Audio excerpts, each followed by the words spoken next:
Hi, welcome to the Kayaking Kid channel. I have bought a new tent after several months of research.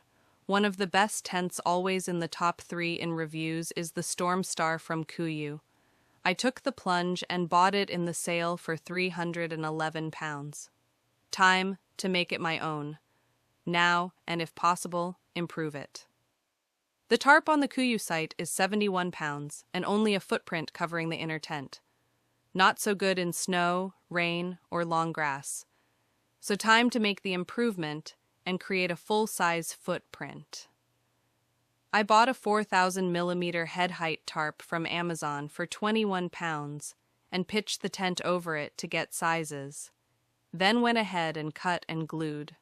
I thought about sewing it, but the glue was waterproof and held really well. I added eyelets I got for a few pounds and finished it off with some bungee.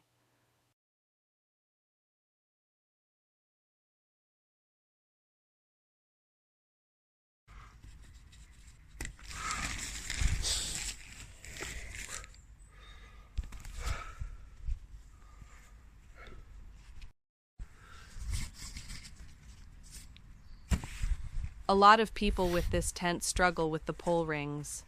Top tip: squeeze slightly when unlocking or locking, and you can do this with one hand. If you liked this and want to see some kayaking adventures with my new tent in Scotland, go ahead and subscribe. Catch you next time for some winter camps.